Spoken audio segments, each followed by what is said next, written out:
رسول پاک کا وصال ہوا نا، حضرت بلال نے منہ سے لفظ ہی کوئی نہیں ادا کیا. کسی نے اپنا دکھڑا کسی انداز میں سنا لیا. حضرت عمر نے کہا، جس نے کہا حضور وصال کر کے گردن اڑا دوں گا.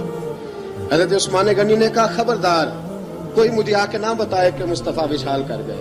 حضرت علی المرتضیٰ رضی اللہ تعالیٰ عنہ نے فرمایا، نہ بھائی میرے مصطفیٰ پر تو موت آتی ہی نہیں جس طرح آپ لوگوں پہ. سب لوگوں نے اپنے اپنے اظہار کر لیے نا، بلال نے کسی کو دکھ بتایا ہی نہیں.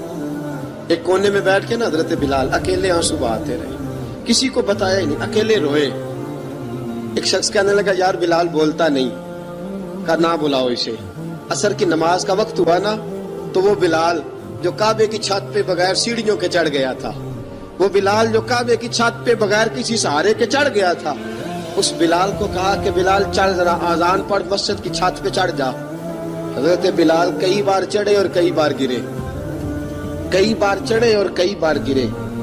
حضرت بلال حبشی رضی اللہ تعالیٰ نے آواز دی، کہا سلمان میری مدد کرنا، میری مدد کرنا. اب مجھ سے چڑھا نہیں جاتا، اب مجھ سے جایا نہیں جاتا. جناب سلمان فارسی نے بھی سوال نہیں پوچھا کہ بلال تو بیمار ہے، یہ نہیں پوچھا. حضرت بلال کو دو چار صحابہ نے اٹھایا، چھت پہ پہنچایا. بلال نے اذان شروع کی. جب کہا نا اللہ اکبر اللہ اکبر، وہ آواز جس میں بڑا سوز ہوتا تھا، بڑی درد، بڑی بلندی ہوتی تھی، بڑا جوش خروش ہوتا تھا، آج وہ آواز دب گئی. جب بلال نے کہا نا اشہد ان لا الہ الا اللہ، حضرت بلال رضی اللہ تعالیٰ عنہ نے تھوڑی دیر روک کے سانس لیا.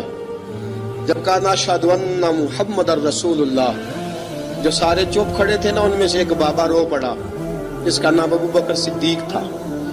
جب حضرت ابو بکر صدیق کی آنکھ میں آنسو آیا تو حضرت بلال چھت کے اوپر زمین پہ گرے، زمین پہ گرے اور کہا ابو بکر یہ ڈیوٹی کسی اور کی لگا دے، یہ ڈیوٹی کسی اور کی لگا دے، اب میری روح اجازت نہیں دیتی، مصطفیٰ کریم کے بعد مجھ سے اذان نہیں پڑھی جائے گی. آپ نے واقعہ سن رکھا ہے کہ ایک بار صحابہ نے بلایا، دوبارہ آئے، حضور خواب میں ملے. کہا بلال تو آتا کیوں نہیں؟ بلال چھوڑ کے چلے گئے تھے. فرمایا اب میرا یہاں دل نہیں لگتا. ملک شام کے شہر حلب میں چلے گئے تھے، چھوڑ دیا تھا مدینہ منورہ. اب میری نگاہوں میں جچتا نہیں کوئی، جیسے میرے محبوب ہیں ایسا نہیں کوئی.